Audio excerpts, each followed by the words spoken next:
요즘 트렌드가 얼죽신. 실제로 있나요? 어떠세요? 체감하세요? 방송을 위해서라면 있다고 말씀드리긴 해야 되는데, 그러니까 막 그렇다고 해서 무조건 체감이 되느냐까지는 솔직하게 말하면 잘 모르겠어요. 사실은 신축은 비싸요. 그쵸. 엄청 비싸죠. 비싸서 한 번에 많은 분들이 뭔가 하기가 사실은 되게 쉽지가 않은 이제 부분도 조금 있어서, 어쨌든 되게 신축을 선호하는 거는 많이 느껴지기는 해요. 왜냐면은 구축을 살아도 신축처럼 만들잖아요, 내부를. 그렇죠. 그 말은 어쨌든 새 거에 대한 열망이 되게 크다라는 생각이 있고, 10분 정도 만나면은 제 영상 이제 올라간 거를 이제 기준으로 따지면 되니까 그래도 한두 분은 꼭 있는 것 같아요. 근데 신축이라면 어쨌든 빌라까지 하면은 거의 한 3분 가까이 넘고요. 30% 정도 네, 비율로? 25에서 30 정도 되는 것 같은데. 저도 실제로 가계약까지 했었거든요. 덕은동의 신축 아파트를 실제로 네. 신혼집으로 잡으려고 가계약까지 했다가 이것저것이 안 맞아서 이제 취소를 했었었는데, 저는 선택한 이유가 내가 이 돈 주고 서울에서 이 아파트 살 거면 이 돈 주고 저기 가서 떵떵거리면서 사는 게 낫지 않아? 라는 마인드였거든요. 보통 10분 중에 3분 선택하시는데 이 3분의 마인드는 어떠세요? 저랑 비슷한 마인드인가요? 네, 딱 그건 것 같아요. 이제 말씀해주신 딱 그거에 정확한 것 같고, 사실 신축을 선호하게 되는 거는 인간의 본성도 저는 없지 않은 것 같고, 너무 잘 만들어요. 그러니까 요즘 기술의 발전도 막 이런 곡선이 막 있다고 하잖아요. 근데 그게 저는 요즘 거의 정점을 찍고 있다고 생각하는 사람이거든요. 실평수 18평에 방 3개랑 화장실 2개가 있다니까요. 우리나라가 어쨌든 아파트 공화국이라고 불릴 정도로 아파트의 모든 공수를 다 들어간 거잖아요. 그러니까 되게 만족도가 높을 수밖에 없어요. 그래서 되게 신기한 게 뭐냐면은, 와, 너무 신축 막 그렇게 비싸도 막 너무 그렇게 하는 거 아니야? 막 이렇게 당연히 얘기할 수 있잖아요. 안 살아본 분들만 그런 얘기합니다. 이게 저는 되게 신기한 게, 로봇 청소기랑 식기세척기 막 이런 거 제가 비유할 때랑 저게 똑같거든요. 안 써본 분들만 욕해요. 이것도 안 살아본 분들만 와, 이게 있어요. 그래갖고 사실 저는 이게 조금 한 번에 너무 눈이 높아지면은, 이게 내가 나중에 미래에 정말 쉽지 않을 수도 있겠다라는 생각을 되게 많이는 하거든요. 물론 뭐 너무 계속 잘 돼서 이제 그렇게 되면 너무 좋지만, 그 정도로 만족도가 다들 너무 높으세요. 제가 그 덕원동에 있는 신축 아파트에 갔을 때 진짜 별천지예요. 실평수 18평에 뭐 방 3개, 화장실 2개, 이것도 이건데 주방에 음식물 처리가 하나씩 다 달려있어요. 그냥 예. 빌트인으로. 원래 따로 사야 되는 거 빌트인으로 다 달려있어요. 아파트 커뮤니티 단지 내에 헬스장 있어요. 어린이집 있고 도서관 있고 독서실 있고, 뭐 내가 밖에 나가서 돈 써야 되는 거 거기 다 들어있어요. 그러니까 이 안에서 모든 걸 해결할 수 있어서 신혼 때 선택한 집이 평생 간다는 얘기가 있단 말이에요. 그래서 자취남님이 생각하시기에 신혼 때 신축 전세 살면 안 된다 라는 얘기들이 되게 많은데, 어떠세요? 방금 얘기하신 거랑 연계해서 살아도 괜찮아, 이 정도 주의이신가요? 일단은 집이라는 거를 어떤 기준으로 내가 관점으로 바라보느냐에 따라서 되게 다른 것 같아요. 중요하죠. 그게 제일 네. 중요하죠. 저는 이제 어쨌든 집을 촬영하는 사람의 입장으로서 하우스와 홈으로 나누거든요. 그러니까 하우스는 정말 모델하우스 같은 빈 집인 거예요. 그냥 자산적으로 더 집중해서 보느냐, 지금 삶을 더 어떻게 더 풍요롭고 좋게 잘 살 것이냐. 보통 이쪽은 이제 재테크에 더 관심이 많으신 분들, 이쪽은 이제 아니신 분들 이제 되겠죠. 그러면은 0부터 100이라고 치면은 저는 누구나 어떤 분들은 0, 어떤 분들은 100이라고 저는 생각을 하는데, 어쨌든 신축 전세로 사는 거는 정답이라고는 볼 수 없을 것 같아요. 재테크적인 관점에서 보자면은. 근데 어떤 분들은 와, 내가 이 금액으로 이 인프라를 내가 누려볼 수 있어? 와, 너무 좋다. 더 열심히 살아야겠네. 오히려 모티베이션이 된다. 모티베이션도 저는 될 수 있다고 생각하거든요.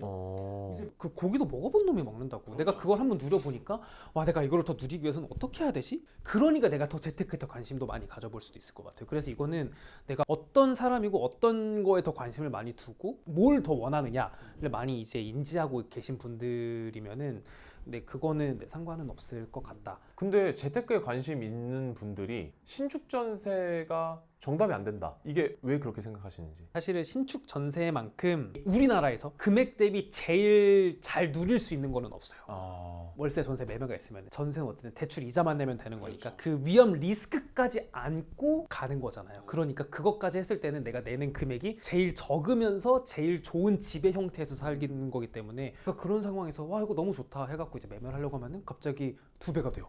쉽지 않은데. 못 사지. 못 살게 되니까. 그러니까 이게 사람이 어쨌든 눈높이 때문인 것 같아요. 네. 그러니까 결국에 신축 전세를 한번 맛보면 구축으로 가기가 힘들어져 버리니까, 이 금액으로 살 수 있는 신축을 계속 알아보다 보면 서울 안쪽보다는 서울 외곽으로 계속 빠져나올 수밖에 없게 되는 거죠. 근데 저도 어디선가 본 거기는 한데, 입지가 너무 좋은 준신축과 입지는 조금 안 좋은 신축 어디를 해야 될까요? 막 이렇게 했을 때 뭐 댓글 중에 하나가 그거였어요. 5년 뒤 10년 뒤를 봤을 때는 입지가 굉장히 좋은 준신축은 입지가 좋은 구축이 되지만 얘는 점점 시간이 갈수록 입지가 안 좋은 구축이 된다. 뭐 이거는 이거 정말 많은 분들의 견해가 다르겠지만 어쨌든 되게 많은 아파트들이 굉장히 많이 올라갔고 이제 뭐 앞으로도 뭐 일기 신도시를 비롯해서 되게 많이 올라간다고는 하지만 사실은 쉽지가 않은 거는 지금 당장 현실인 것 같아요. 지금 당장만 해도 예전에 재건축만 하면 무조건 돈 벌어였지만 지금은 이제 그런 것들이 이제 많이 사라졌으니까 앞으로 점점 신축집이 더 비율이 더 많아질 것이냐 적어질 것이냐 라고 했을 때는 저는 신축집의 비율은 점점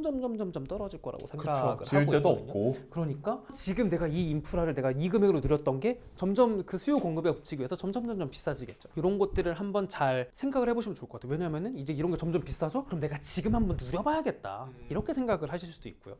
아니야 지금 내가 앞으로 한 번에 더 점프 그렇게라도 해봐야겠다라고 있으니까 이거는 사실은 어떠한 성향을 갖고 있고 이제 그거에 따라서 조금 다른 것 같아요. 근데 어쨌든 재테크적인 관점에서 보면은 많은 분들이 신축 정세를 하지 말라고 하는 거는 이유가 있지 않을까는 생각은 있습니다. 자, 그래서 방금 홈 하우스 개념을 얘기하셨는데 자취남님이 지금 결혼하시고 나서 신혼생활 몇 년째 즐기고 계신다고 알고 있는데 홈의 개념에 조금 더 가까우신 것 같은 게 결혼식 안 하시고 그냥 그 비용을 전부 다 집 사는데 투자하셨다고. 그쵸. 하는데 이게 쉽지 않은 결정이었을 것 같은데. 일단은 뭔가 그런 철학은 없고요. 저희가 느끼기에 결혼은 너무 많은 공수가 들어가는 일이고 촬영을 제가 이때까지 최근 4년도 5년 하면서 너무 많은 거를 배우고 너무 많은 거를 경험했거든요. 그렇죠. 그래서 저는 도파민에 절여진 사람이에요. 왜냐면은 1대1로 만나서 몇 시간 동안 그렇게 얘기하면은 아무리 안 좋다고 생각하는 사람도 내가 그 사람의 인생관이나 이거가 내가 흡수가 될 수밖에 없거든요. 맞아요. 너무 자극적인 삶을 사는 사람이에요. 이제 그거를 이제 토대로 말씀드리면은 결혼을 하신 분들 되게 많이 제가 만나봤잖아요. 그러면은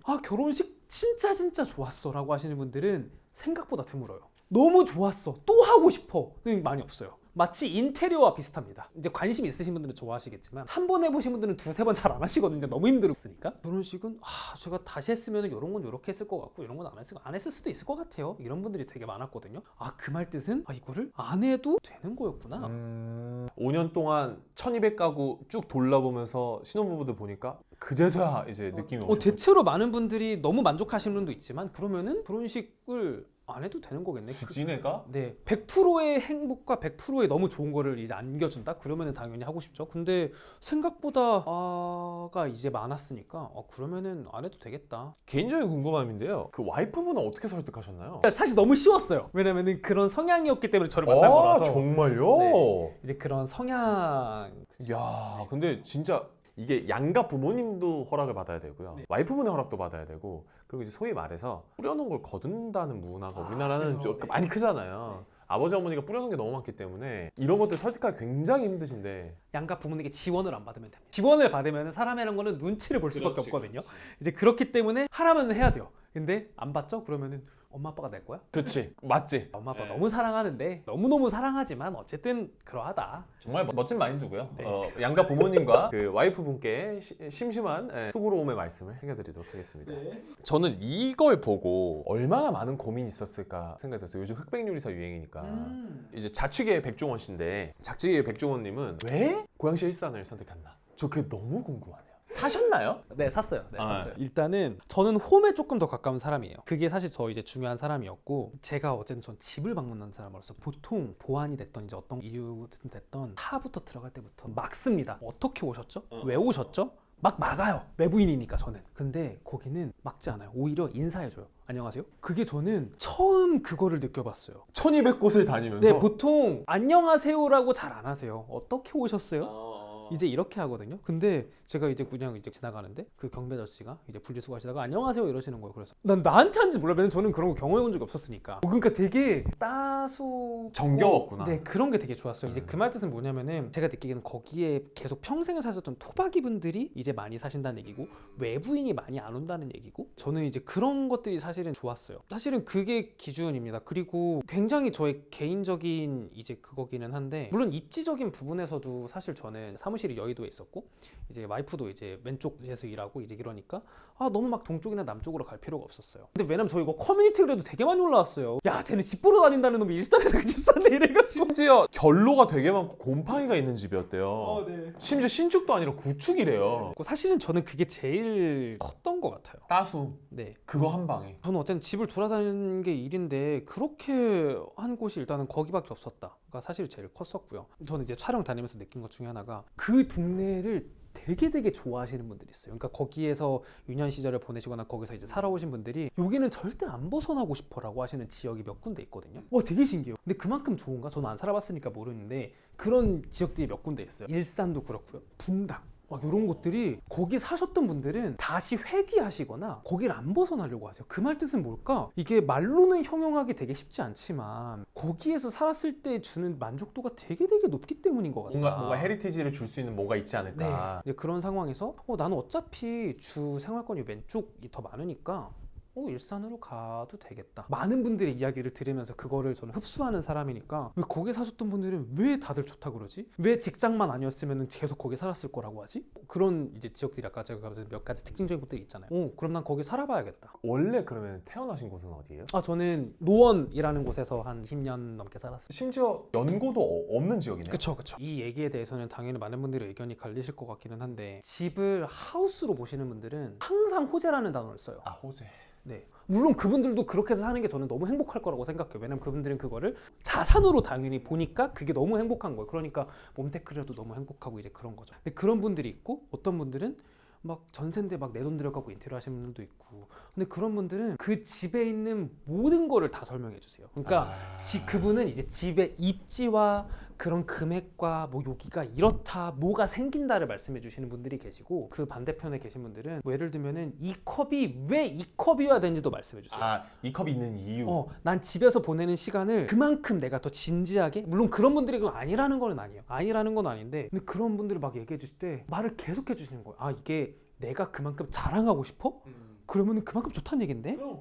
이제라는 얘기를 저는 들으니까 그러면은 어떤 분들이 더 지금 당장 행복해 보일까라고 했을 때는 물론 저는 당연히 미래에도 행복하고 싶은 사람이지만 그거를 조금 더 홈적으로 나는 봐야겠다가 있었어요. 행복을 느끼려면 네, 이제 그게 있었으니까 이제 그쪽으로 사실은 선택을 했죠. 내 집 마련하시고 2년 돌아보면서 요건 좀 후회된다. 상황이 너무 다르기 때문이에요. 왜냐면 저는 회사를 다니는 게 아니잖아요. 저는 어쨌든 저의 작지만 이제 사업을 하는 사람이니까 그렇죠. 저는 부동산이라는 거에 돈을 많이 투자하기보다는 쉽게 얘기하면 저는 제 사업적인 거에 더 많은 거를 투자해서 돈을 많이 벌고 싶은 사람이에요. 이제 그러니까 사실 이 선택이 가능했던 거거든요. 정답이 아닌 길을 갔으니까 그거에 대해서 저는 감수를 한 거예요. 근데 그거는 감수를 했고 이제 그럼에도 불구하고 그러면은 만약에 과거로 돌아가면 이 선택을 할 거야? 라고 하면은 또 할 거예요. 할 거지만 이게 어쨌든 대부분의 분들이 선택을 안 하시는 거는 이유가 왜냐면 사실은 많은 분들은 특히 우리나라에서는 부동산이라는 거는 자산의 역할을 되게 크게 하기 때문에 어쨌든 돈을 좀 벌어줘야 된다는 그 네. 마인드가 강하니까. 그게 마음속에 다들 있으시잖아요.